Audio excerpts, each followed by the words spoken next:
السلام عليكم ورحمة الله تعالى وبركاته. الإخوان والأخوات الكرام، مرحبا بكم في حلقة جديدة من أخبار إيطاليا. الحلقة ديال 29 في شهر واحد. اليوم يا إخوان أخبار الخير، يعني الأخبار اللي كتعلق بالألوان ديال الجهات. كنتكلموا على إيطاليا كاملة إن شاء الله. ابتداء من اليوم الاثنين غتكون منطقة صفراء إلا 4 مناطق اللي هما غيبقاو اللون ديالهم برتقاليين. غنمشيو نشوفوهم كاملين وغنشرحوا علاش كاين المفاجآت اليوم. الحاجه الاخبار الثانيه اللي مزيانه هو انه ليكويطاليا الكارتيل ليزاتوريالي، يعني هذوك البراوات ديال الضريبه، البراوات ديال البولو، الغرامات وداك الشيء اللي كيتسالونا، كان من المترقب انهم نهار الاثنين غيبداو يصيفطوا فيهم، وكنتكلموا على 50 مليون برا. مجلس الوزراء في الساعات القليله الماضيه كيسين على واحد القرار اللي كيمدد البلوكو حتى لواحد الشهر اخر. غنطرقوا كذلك القصه ديال سميره، القصه اللي تشهرت بزاف، كاين فيها بزاف ديال الغموض. اليوم كانت اول جلسه، كاين بزاف ديال الجديد يا اخوان، غنطرقوا ليه وغنشرح لكم اشنو واقع. واخا انايا ما غنعطيش الراي ديالي في هذه القضيه يا اخوان، حيت كلشي كيعطي الراي ديالو فيها. انا غادي نشوف القاضي باش غيحكم وصافي، حيت الحقيقه ما عارفها غير الله. في حين انه يا اخوان غنطرقوا للموضوع ديال الساعه في ايطاليا، والموضوع ديال جميع البرامج التلفزيونيه ديال الاخبار. اليوم ماتاريلا عطى واحد خطاب قصير، قال بزاف د الحوايج اللي مهمه، ومن بينها عين فيكو اللي هو يا رئيس مجلس المستشارين باش يدير واحد الجوله استكشافيه ويشوف واش الحكومه الحاليه عندها مازال الاغلبيه. غنشرح لكم المفاجاه اللي خلق الحركه 5 نجوم اليوم يا اخوان في العشيه، وشنا هي الازمه اللي تخلقات وسطو، وكذلك 90 او 99% رانسي في الحكومه القادمه. الا ما كانش راسي في الحكومه القادمه كيعني اننا غنمشيو نصوتوا. لذلك يا اخوان في هذه الفقره السياسيه غنشرح لكم كل شيء، داك الشيء اللي واقع ان شاء الله قدر المستطاع، حيت داك الشيء معقد للغايه. وغادي نمشيو نشوفوا الحاله الوبائيه في ايطاليا وفي المغرب، وغنشوفوا الاتحاد الاوروبي الوكاله ديال الادويه تمنح الضوء الاخضر لاسترازينيكا، الشركه اللي الاتحاد الاوروبي منوض معها الصداع ديال بصح والحرب العالميه. غنطرقوا لهاد الرخصه اشنو فيها واشنا هما هي الاشياء اللي مازال ما واضحينش فيها. وكيف ما العاده كنبغي نشكر جميع الناس اللي كتدعم القناه بلايك وبالتعليق، والناس اللي ما مشاركاش في القناه اشتركوا يا اخوان باش تبقاو توصلوا بجديد اخبار ايطاليا ان شاء الله.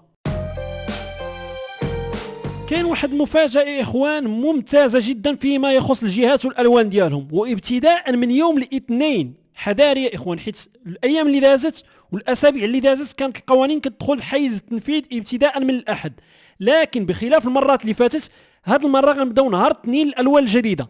لذلك نهار السبت ونهار الاحد غيكون عندكم الالوان اللي عندكم دابا. هاد الالوان اللي غنقول لكم دابا غتكون ابتداء من نهار الاثنين. من بين الاشياء هو انه البارح وحتى البارح، يعني حتى اليوم في الصباح كنا كنتكلموا على انه الجهه الوحيده اللي غتبدل اللون ديالها هي الفانيتو، غدوز من منطقه برتقاليه لمنطقه صفراء، في حين انه المناطق الاخرى غتبقى عندها اللون ديالها.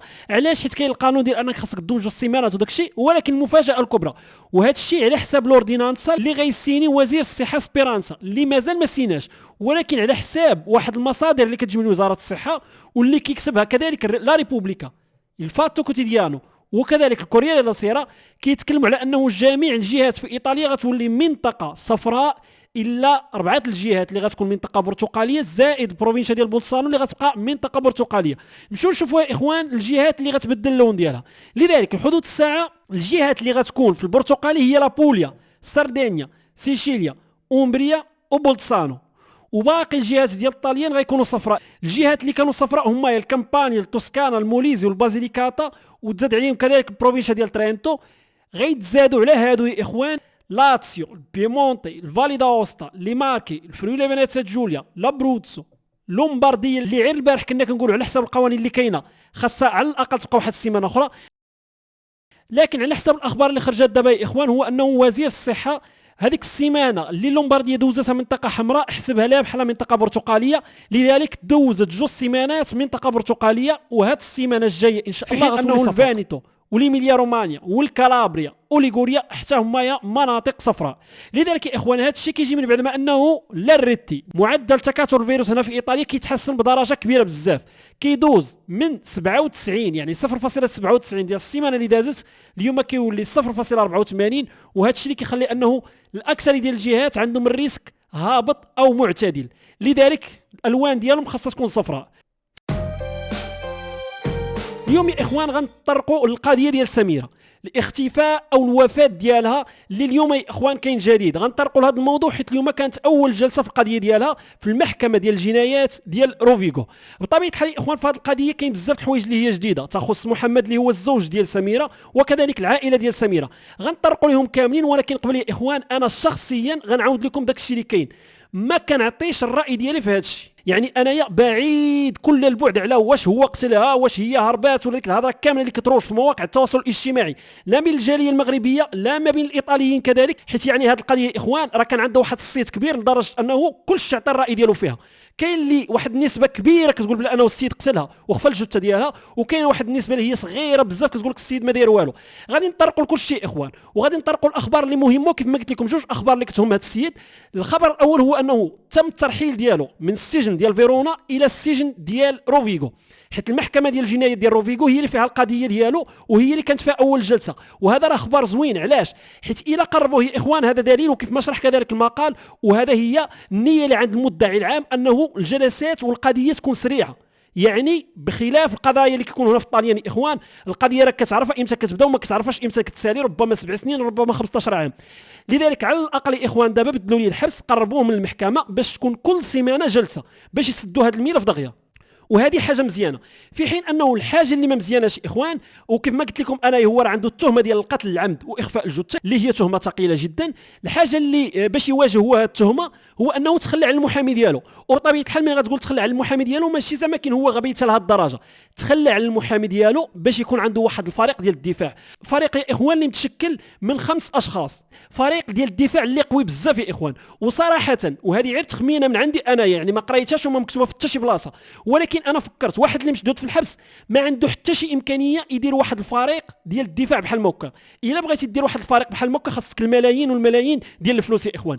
لذلك ربما انا كيبان لي بلا انه هاد الناس هما اللي اتصلوا به وقرروا انهم يجيو يدافعوا عليه.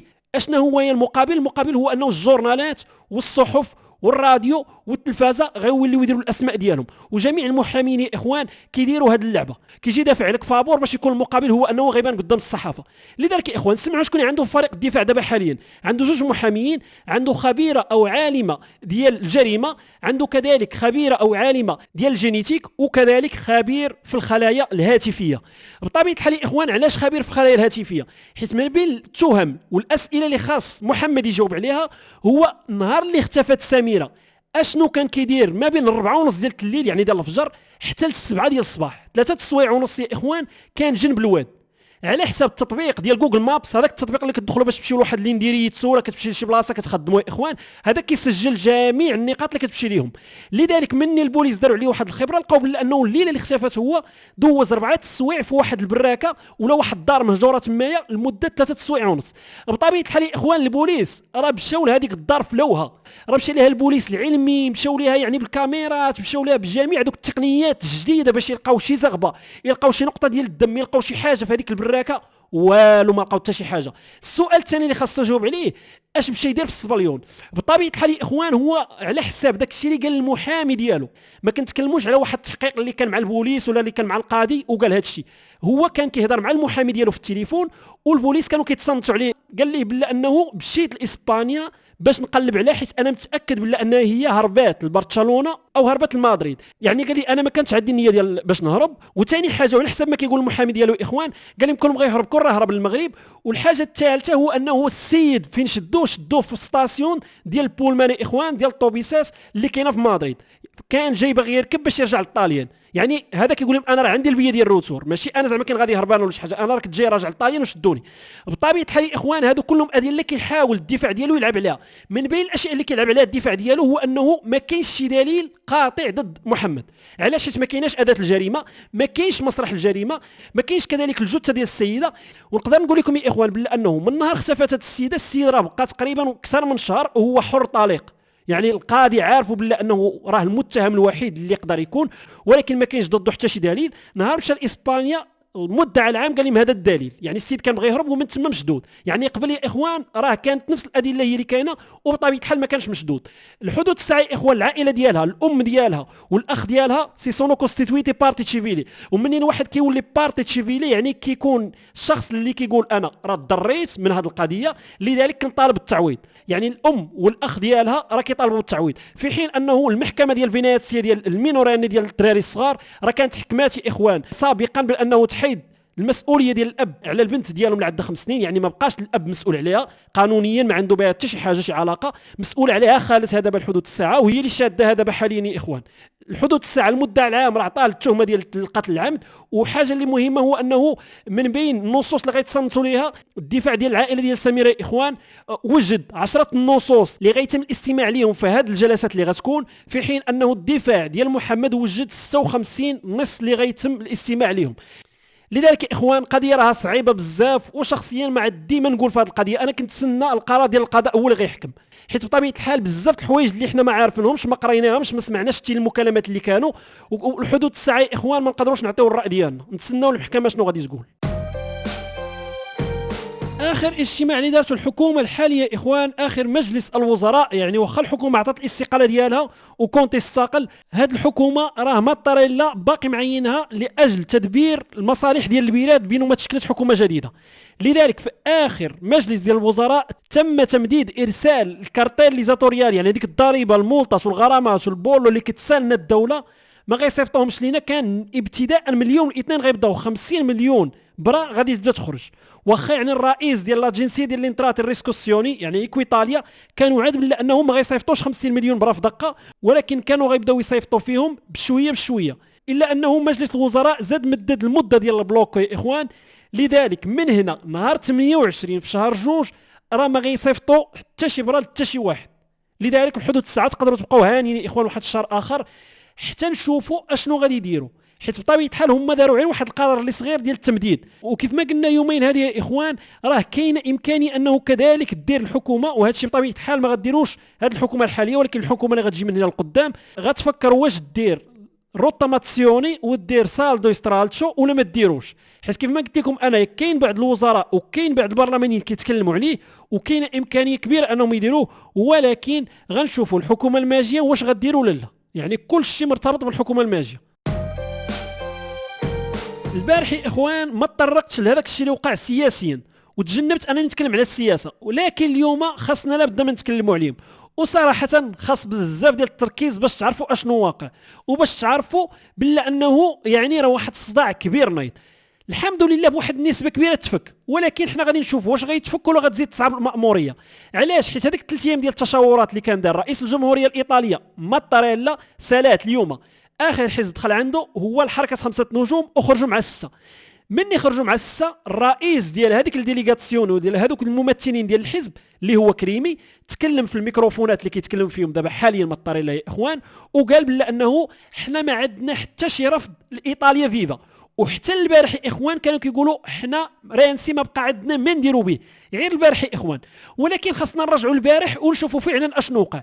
البارح رئيس الجمهوريه تلاقى مع اليسار ومع البي دي. اليسار قال لي حنا باغن واحد الحكومه جديده تكون مشكله من الاغلبيه اللي كانت قبل ويكون الرئيس ديالها هو كونتي، من بعدهم كيدخل الحزب الديمقراطي ومن تيخرجوا تزينغاريتي الرئيس ديالهم كيدير واحد الخطاب اللي فيه 3 دقائق و50 ثانيه. في هذا الخطاب كيقول حنايا باغي الحكومه تبقى مشكله من الاغلبيه اللي كانت ويتزادوا شي برلمانيين جداد اللي هذوك المسؤولين والريسبونسابل اللي كنا نتكلموا عليهم قبل اللي ولاو كيسموا ريوسهم الاوروبيين دابايا. وقال بانه كنتمنى من رئيس الجمهوريه ماتاريلا يعطي الكونتي المهام ديال تشكيل حكومه جديده. من دخل رانسي هنا فين غيخلق المشكله يا اخوان. رانسي تيخرج من عند ماتاريلا وكيدير واحد الكلمه فيها تقريبا 20 دقيقه قال فيها بزاف د الحوايج. من بين الاشياء هو انه قال حنايا مستعدين اننا نديروا حكومه جديده مع الاغلبيه اللي كانت قبل، ولكن ما بغيناش الرئيس ديالها يكون كونتي، لذلك كنطلبوا من ماتاريلا يعطي المهام ديال تشكيل حكومه جديده لشخص اخر ماشي كونتي. هنا غيخلق المشكل، يعني هنايا رانسي فهم بلا انه الا بغى يطالب بالراس ديال كونتي غياخذ الراس ديالو وغينحيه ويدردبو مع الدروج. يعني علاش؟ حيت مني كيجي رانسي اللي عنده واحد الحزب اللي هو صغير ولكن مهم جدا الا بغات تشكل حكومه، تيقول لهم انا الا بغيتوا تشكل حكومه ثالثه انا مستعد ندير حكومه مع الحركه 5 نجوم ومع الحزب الديمقراطي ومع اليسار، ولكن يكون الرئيس دي مايو او انه يكون شخص اخر وما يكونش كونتي. فهاد الحاله يا اخوان الاحزاب مضطره انها تقبل بالشرط ديالو. لذلك يا اخوان هنايا رانسي ولا قوي بزاف، واليوم مني دخلت الحركه 5 نجوم خرجوا قالوا حنا ما عندناش مشكل اننا نتفقوا مع رانسي. وقبل ما يدخلوا هما يا اخوان كانت واحد المكالمه ديال نص ساعه ما بين رانسي وكونتي اللي غير هذه اسبوع ما كانش كيجاوب على المكالمات ديال بيلانوفا الوزيره ديال الحزب ديال رانسي. لذلك يا اخوان كونتي عرف راسو بلا انه البلاصه ديالو قريبه تمشي ليه، حنا راسو وهز التليفون وعيط وبقى داوي نص ساعه مع رانسي بطبيعه الحال يا اخوان اللي خلق واحد المشكل كبير. اللقاء ديالو اللي كان داروا مع ابن سلمان اللي في السعوديه، مشى عندهم يا اخوان دار واحد المحاضره فيها 20 دقيقه خدا فيها 80 مليون 80 الف اورو، واللي بطبيعه الحال خلقت واحد الضجيج في ايطاليا. علاش تمشي عند ديك الدوله اللي هي دوله غير ديمقراطيه، دوله اللي كتقتل الصحفيين؟ وطبيعه الحال قال شي حوايج اللي غير باش يرضي السواعده يا اخوان، ولكن تخادوا وترجموا وكيدوروا حاليا في ايطاليا. بطبيعه الحال يا اخوان هما تيقولوا لي من حقك دير هذا الشيء، ولكن الا كنت رئيس ديال دوله سابق وما داخلش في البرلمان، لكن انت راك داخل في البرلمان عندك اهميه، كاينه ازمه صحيه، كاينه ازمه سياسيه، وانت كتمشي للسعوديه دير لقاءات باش تربح الفلوس. لذلك يا اخوان اليوم من خرجت الحركه 5 نجوم حنا قالت مستعدين اننا نجلسوا مع رانسي ونديروا حكومه جديده. بطبيعه الحال يا اخوان كيف ما كتقول الكوريير ديال السيره بلا انه داخل الحركه 5 نجوم راه كاين الكاوس الروينه. علاش؟ شكون يدير هذه الروينه؟ اللي يدير هذه الروينه يا اخوان هو دي باتيستا، اللي هو كان واحد القائد عنده شعبيه كبيره في الحركه 5 نجوم ومازال عنده شعبيه كبيره، ما عنده حتى شي مهام سياسيه حاليا، ما وزير ما برلماني ما حتى شي حاجه، ولكن ناوي انه يعاود يترشح في الانتخابات الماجيه. وقال لهم شوفوا الا رجعتوا في حكومه جديده مع رانسي اريفيديرتشي اغراتسي، الله يعاونكم، انا ما بقى عندي ما ندير بكم وغنمشي نشكل حركه جديده خاصه بيا او حزب خاص بيا. بطبيعه الحال يا اخوان دي باتيستا عنده واحد الشعبيه كثيره ماشي غير وسط الناس وعامه المواطنين، ولكن حتى كذلك ما بين البرلمانيين ديال حركه 5 نجوم 20 برلماني، ما بين 20 حتى 30 برلماني مستعدين انه يخرجوا من حركه 5 نجوم باش يتبعوه هوايه. لذلك يا اخوان الحركه 5 نجوم عندها جوج الحلول. الحل الاول هو انه تمشي في هذا الطريق وتمشي مع رانسي وغتريسكي انها تنقاسم، حيت دي باتيستي ما باغيش، وماشي غير دي باتيست راه كاين برلمانيين اخرين اللي خرجوا تكلموا قالوا حنا ماشي مع هذا الطريق ديال اننا نرجعوا مع رانسي. لذلك الاغلبيه ديال الناس اللي صوتت عليهم كتقول لهم هذا الشيء اللي كديروا فيه دابا حاليا راه ماشي معقول وما خاصكمش ترجعوا مع رانسي. الا ما رجعوش معاه يا اخوان غيمشيو للانتخابات، ولا مشاو للانتخابات 75% ديال الناس اللي دابا حاليا في البرلمان واللي هما من الحركه 5 نجوم 75% ما غيعاودوش يرجعوا يدخلوا البرلمان. اولا حيت تم تقليص العدد البرلمانيين من 1000 حتى ل 600، يعني ما غيدخلوش الناس كاملين اللي كان دابا حاليا في البرلمان، 400 واحد ما عندوش كي غيدير تيدخل، في حين انه الحركه 5 نجوم البرلمانيه عندها حاليا راه دخلتهم حيت كان عندها تقريبا 32% ديال التصويت ديال الايطاليين، حاليا عندهم 15%، لذلك راه ما غاديش يقدروا يدخلوا حتى واحد 75%. حاجه اللي مهمه يا اخوان يا غيكملوا في هذا الطريق ديال انهم يمشيو مع رانسي، انه غيكون انقسام وغادي نشوفوا هذه القصه كيفاش غتكون. حاجه اخرى اللي مهمه هو انه ماتاريلا عيط الفيكو اللي هو رئيس مجلس المستشارين واللي في نفس الوقت يا اخوان اللي داخل في حركه 5 نجوم وعطاه مهام استكشافيه، يعني يشوف القضيه كيفاش دايره، واش كاينه شي اغلبيه ولا لا، واش يقدر يشكل حكومه. بطبيعه الحال يا اخوان هذه غير على حسب ما فهمت انا من الصحافه كامله غير واحد الطريقه باش يخليو الكونتي يومين ديال الوقت باش يشكل حكومه جديده، باش يجلس مع رانسي وباش الحركه 5 نجوم يعني تحيد هذيك الفوضى اللي عندها لداخل ويهضروا مع البرلمانيين ديالهم باش يكملوا في هذا الطريق. لذلك يا اخوان الحل اللي كاين هو انه غتعاود تشكل حكومه جديده الى الحركه 5 نجوم ما وقعش فيها شي مشكل، حكومه جديده اللي غتكون فيها حركه 5 نجوم، اليسار الايطالي، الحزب الديمقراطي والحزب ديال رانسي، نفس الحكومه اللي كانت قبل. السؤال الكبير واش كان لابد ما نديروا واحد الازمه سياسيه كبيره ونحبسوا كل شيء وها برلمانيين كيجيو يصوتوا ورانسي كيتحارب مع كونتي والصدعنيط على قبل باش نرجعوا بنفس الحكومه وبنفس الاحزاب؟ سؤال كبير. قبل ما نشوفوا الحاله الوبائيه يا اخوان غادي نشوفوا استرازينيكا والترخيص اللي خداته من عند الوكاله ديال الادويه ديال الاتحاد الاوروبي. استرازينيكا يا اخوان هي ديك الشركه البريطانيه اللي عندها كذلك المقرات ديالها في اوروبا، وواحد فيهم راه كاين في بوميتسيا بالقرب من روما. عطاتها الترخيص وهاد الجلبه غتعطى الناس اللي عندهم اكثر من 18 سنه وحتى الناس اللي عندهم اكثر من 55 سنه. علاش؟ حيت بطبيعه الحال كاين مشكل في هاد ال 55 سنه، واش قل ولا اكثر؟ حيت على حساب بعض البلدان يا اخوان هاد الجلبه غتعطى غير للدراري الصغار ما غتعطاش الناس اللي كبار. علاش؟ فين كاين المشكل؟ المشكل هو انه عند الحمايه ضعيفه كتحمي النسبه ديال 60%، في حين انه فايزر وموديرنا الامريكيتين كيحميو بنسبه ديال 95%. هذا الشيء كيعني بلا انه وعلى حساب البحوث السريريه اللي دارت على استرازينيكا واخا النسبه ديال 60% هي النسبه ديال الحمايه ديالها، الناس اللي كتجلب واخا كاع الا مشات وتعادات ومشات ومرضات بالكورونا فيروس ما غاديش تكون عندها المرض خطير، يعني ماشي الحاله ديالها غتصاب ولا غتمشي للانعاش. لذلك كيف ما كان الحال الجلبه راه مزيانه، في حين انه حاجه اللي هي عليها نقاش. استرازينيكا التجارب السريريه اللي دارتهم اغلبيه على الدراري وعلى الناس اللي هم يا شباب، في حين انه الناس اللي عندهم اكثر من 55 سنه كانوا غير 13% من الناس اللي دارت عليهم التجربه السريريه. هذا الشيء اللي كيعني انه الارقام راها صغيره جدا، وخلى الاتحاد الاوروبي انه يقول التجربه ديالنا مع جربات اخرين اللي كانوا في السابق كنظنوا بانه غتكون عندها حمايه حتى على الناس اللي كبار. لذلك القرار اللي اتخذوه هو انهم غيخليو كل بلد تاخذ القرار اللي بغات، واش تعطيها حتى الناس اللي عندهم اكثر من 55 سنه او انها تعطيها لكل شيء. المانيا قررت تعطيها غير الناس اللي هي شباب واللي ما فايتاش 55 سنه، في حين انه ايطاليا غدا ان شاء الله وكاله الادويه الايطاليه غتجتمع باش تقرر في هذه النقطه يا اخوان. فيما يخص الحاله الوبائيه في ايطاليا فهي كالاتي: في اخر 24 ساعه عندنا 13574 حاله اصابه، العدد الاجمالي كيفوت 2 مليون ونص. الناس اللي توفاو في اخر 24 ساعه راهم 477، العدد الاجمالي راه قريب من 88,000، في حين انه الناس اللي تشافات راهم تقريبا 20,000، والرقم الاجمالي راه قريب من 2 مليون، في حين انه الناس اللي بوزيتيف ومازال كتلقى العلاج راهم 467,000، اي بنسبه ناقص 6,700 مقارنه بالامس. والعدد ديال التحاليل راه كما كتشوفوا قل شويه من البارح، كنشوفوا بانه اليوم عندنا 268 الف تحليله مقارنه بالبارح اللي كانت 275 الف، في حين انه التحاليل الكلاسيكيه اليوم راهم 145 الف والبارح كانوا 164 الف. النسبه راه بقات هي يا اخوان، 5 الناس بوزيتيف في كل 100 تحليله كنديروا. الناس اللي في الانعاش كينقصوا ب 18 شخص، والعدد الاجمالي كيولي عندنا 2270، والناس اللي في المستشفيات كتنقص ب 381 الف تقريبا بحال البارح، والعدد الاجمالي كيولي 20,397. في حين انه توزيع الحالات حسب الجهات فهو كالاتي: لومبارديا 1900، الفينيتو 985، البيمونتي 944، الكامبانيا 1175، ليميليا رومانيا 1320، لاتسيو 1160، سيشيليا 944، توسكانا 594، بوليا 1069، فريولي فينيتسا جوليا 557، بولسانو 590، وباقي الجهات اخوان فيهم قل من 400 حاله. لذلك اخوان نمشيو نشوفوا الحاله الوبائيه في المغرب.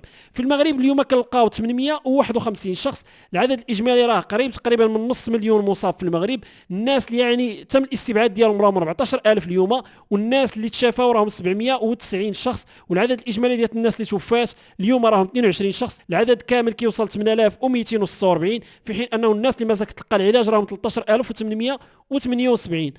فيما يخص توزيع الحالات حسب الجهات فهو كالاتي: الدار البيضاء سطات 297، طنجة تطوان الحسيمة 206، الشرق 96، رباط السلاقنيطرة 81، سوس ماسة 56، مراكش اسفي 49، ضرعة فيلال 18، وباقي الجهات يا اخوان فيهم اقل من 20 حالة. بهذا يا اخوان كنا وصلنا لاخر الحلقة، تهلاو في ريوسكم والى اللقاء في حلقة قادمة ان شاء الله.